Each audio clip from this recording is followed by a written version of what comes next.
What's up everybody, this is Alan from OC Nerf, and today I'm going to be doing an unboxing and review video for you of the Dart Zone Blitzfire. And it comes in the 2-pack, so we've got the main blue and green, and the main green and blue. So we've got these two varieties. This is the Primetime Toys blasters that are rebranded called Dart Zone for Target, and I will be going ahead and unboxing and opening this up for you. So this package comes with 2 blasters, as I mentioned. The range claims here are 80 feet. And Dart Zone, if you've been familiar with them in the past, last year I believe they had their Scorpion out, and that thing hit hard. That thing was out of the box, almost hitting, I believe, 100 FPS, if not sometimes hitting 100 FPS, out of the box. So one thing that I'm starting to know already about Dart Zone is that they hit hard and have performance in mind when it comes to their blasters. Now it comes with 12 super darts, is what they call them. They're 12 super darts, which is just fine, as there's 6 and 6 shots in each, so we've got enough to have a full complement for both blasters. And this is, let's see, what else do we have here? Auto-advancing rotating cylinder, so we've got the little features here. There's a pullback tab here. We've got our trigger. We've got these dart storage / sights that goes on top of the blasters on their tactical rail, and quick loading in the front. So we're going to go ahead and pull these out and see how they perform and what we can do with them.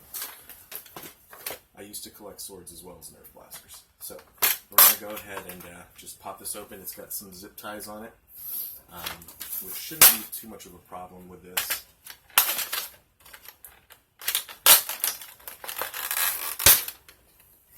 There's the other zip ties.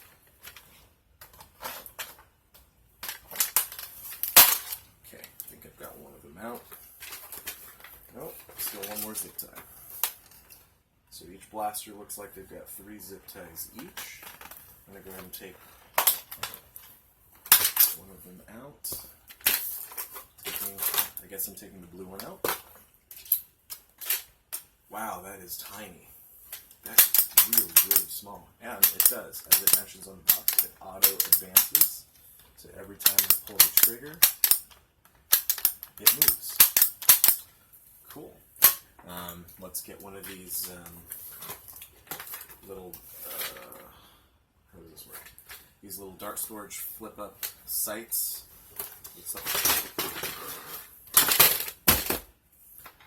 And let's see here. This is the tactical rail, as you can see here.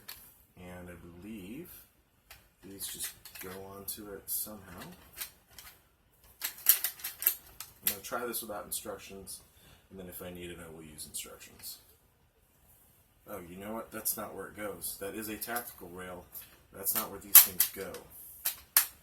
Alright, so do you see these little holes here? This thing has some little grooves. They actually fit.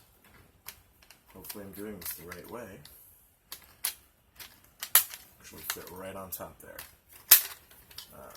Maybe I'm not doing it the right way. Nope. Goes out the other way. There we go. So it looks like this when it's down, and then you can flip it up for a little bit of a sight. Cool. So that's what it looks like in its completed form. To note, this barrel does not drop out. It kind of stays in its place, and you just rotate through it, and you can front load it here on either side. Rotate the barrel, front load it. Rotate the barrel, front load it. There are 6 spots in this cylinder, so it's comparable to the Strongarm, for example. But this has a very, very thin profile. I hope you can see that. It's very small, very thin profile. The build quality is actually pretty nice. I don't feel any creaking or anything like that. There's a little bit of light plastic here for the pullback, but it feels really solid. I've got a really solid grip here to this as well. It fits my hand pretty nicely. Even that little curve there kind of fits my pinky at the end. There's enough space here in the trigger area. More than enough space here in the trigger area. for me to kind of hold into. The grooves are kind of a little bit offset, but that's not the worst thing in the world. And I've got enough space for this beaver tail area here to kind of rest my thumb into. So it's pretty nice, pretty comfortable, pretty thick handle. I really like that, so good job Dart Zone for making a very comfortable blaster. I'm going to go ahead and compare it to what I've got here is the Rebel version of the Strongarm, the Spylight. I'm going to take this off because it just makes things even larger than it really is. And so this is actually thinner and smaller than a Strongarm. This is the Spylight, and this is the Blitzfire. You can see it's smaller. It is definitely smaller in size than the Spylight here. Then we can take a look at the profile. You can see that it's shorter as well. So that's something to note. That this is a much more pocketable, much more holsterable blaster, being a smaller size, which is pretty good, I think. So let's get the darts out. Now, in other Dart Zone blaster packages, they've actually said that their darts are compatible and their blasters are compatible with Nerf Elite darts. So that's kind of interesting.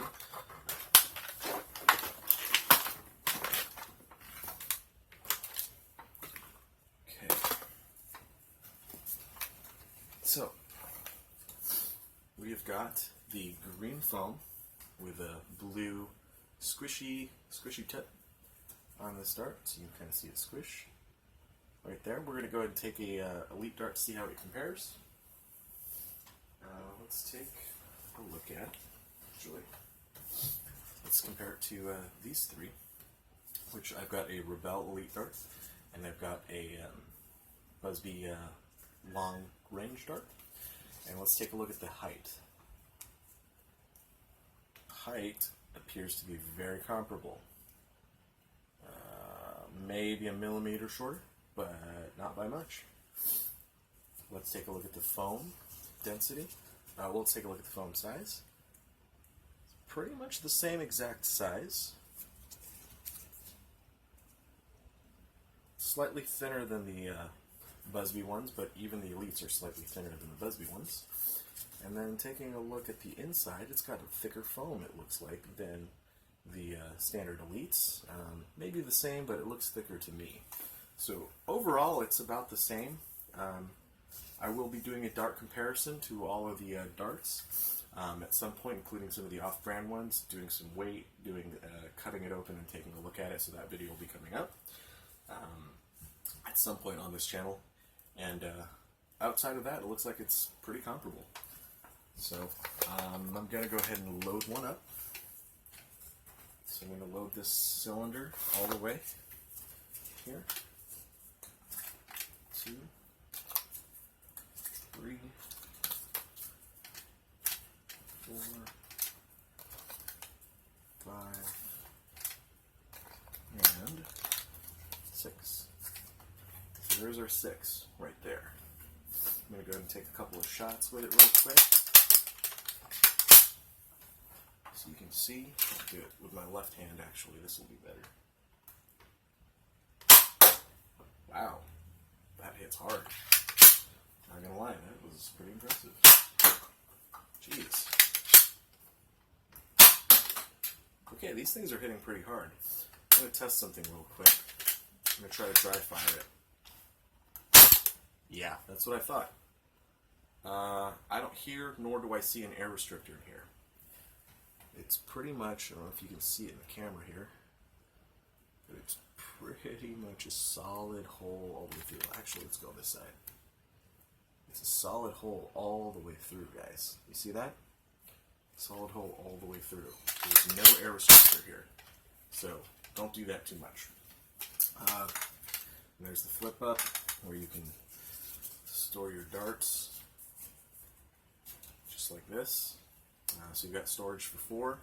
You've got kind of a radial to be able to see it.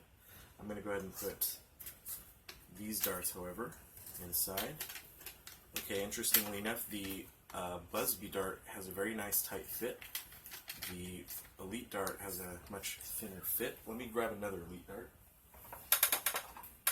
just to make sure. Yeah, the Elite Darts have a little bit of a looser fit in these barrels. So we're going to see how that works. Left-handed. That went out slower, and that was the Rebel Dart. No, wait, that was the Rebel Dart. Sorry. What have we got here? We've got the Elite Dart coming up next. Okay, the Elite Darts are doing just fine. So I guess that was the, that first shot was the Busby Dart, and that went out a little bit slower. It might be because it was a little bit too tight. It shoots fantastically with its darts. Actually, I'm going to pull out these darts. Dry fire, I know. And I'm going to go ahead and test them out in the Spylight here.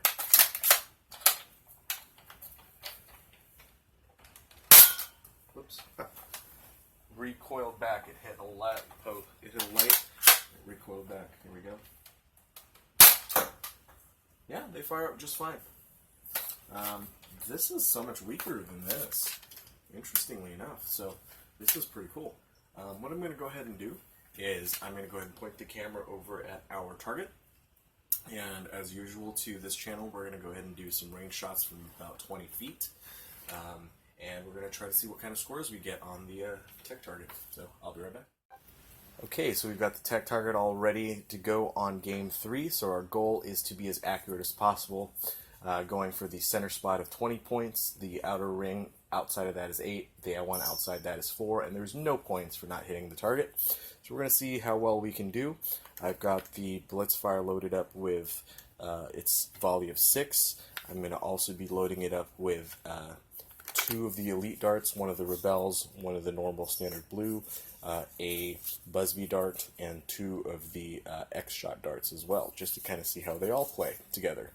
So we're going to go ahead and see how well we do from 20 feet.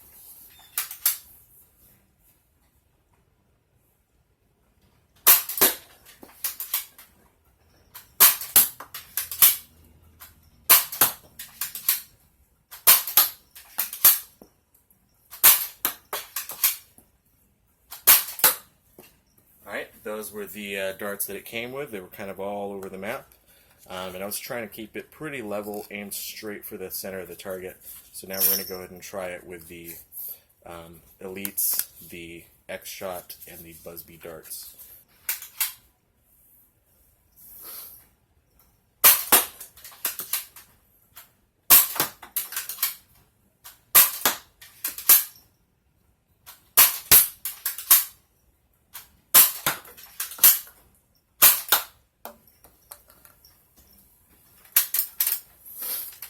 Wow. Okay, well, let's go back into the review. Wow, guys, that is an absolute first on this channel. I completely and utterly missed with every shot. I want to say that I think I know the problem, and yes, part of it is me, the operator. The other part is on the build here. It hits hard. Every shot hit hard, no matter what dart I put it in. That's awesome. Good performance on there. The accuracy is hurting, and this is what I thought originally when I started to pull this trigger earlier. It moves on the trigger pulls. I don't know if you can see that, but it moves on the trigger pulls. The problem was with getting that kind of accuracy from a barrel that moves when you fire it. So I'm aiming dead center, and I was getting shots all over the place. Even if, let's say, I was aiming dead center and didn't hit the target once, the grouping was all over the place. And I feel like a big part of it is this. The other reason for that problem is hidden right underneath this. I want to say that there's something to do with this really strange dart tooth that they've got going on here. So it just kind of stays there, and I have this feeling that it is guiding the darts in really strange ways as they exit the barrel. And it accounts for that lack of accuracy in this blaster. So an immediate thought of mine, remove that stupid thing. This is actually, I want to say that's probably the main bulk of the reason. This is actually pretty snappy, pretty clicky. This can still, the rotation can still be the reason for the problem. But it seems really, really solid to me. But this thing, I'm not really sure why that's even there. So if any of you know, have a theory, maybe somebody from Dart Zone knows why, I'm going to definitely post this on their Facebook and ask them that question. But what is that for? Why is that there? I feel like it's just changing the trajectory and causing problems with the accuracy. So that's just my take on it. Now, let's go ahead and go to the pros and cons, which I kind of touched on there. Pros for me on this one is a price immediately. I believe I picked up these two blasters for $10, so that's $5 per blaster, which is really good for a small, holsterable, 6-shot, thin profile blaster. This is a great secondary or tertiary blaster to use. You can store this pretty easily. Second is ergonomics. This is not the best ergonomics, but it's definitely ergonomic in the sense that it is large enough for an adult, and I don't feel like I'm choking up on it too much. The trigger pull is very responsive. In fact, it's a hard trigger pull, but I can definitely feel that solid click. The build quality is really nice overall. I don't feel anything warping or going too far off the mark. So it's doing a really good job there. And overall, the build quality is really high. I don't really care too much for this, but it is dart storage, so that's kind of cool to be able to have some extra dart storage to the blaster that kind of flips up and gives you some measure of a targeting site. But that leads us to the cons. This thing right here, I think this is totally messing with your accuracy. Performance is so good on this blaster, but that is absolutely messing with your accuracy. And secondarily, I think that the rotation here is also messing with the accuracy of this blaster. So that being said, I still give this a go. Absolutely, if you see this in stores, I'd say go buy it. This is a really good pickup for the price, for the performance, and I think that removing that dart tooth right there would be a really good way to increase the accuracy of this blaster. So I like it overall, and you get two with different colors. So that's my review of the Dart Zone Blitzfire. I hope you like it. If you want to pick up one of these for your own, I'm going to go ahead and put a link to the purchase. I'm going to put a purchase link in the description box below.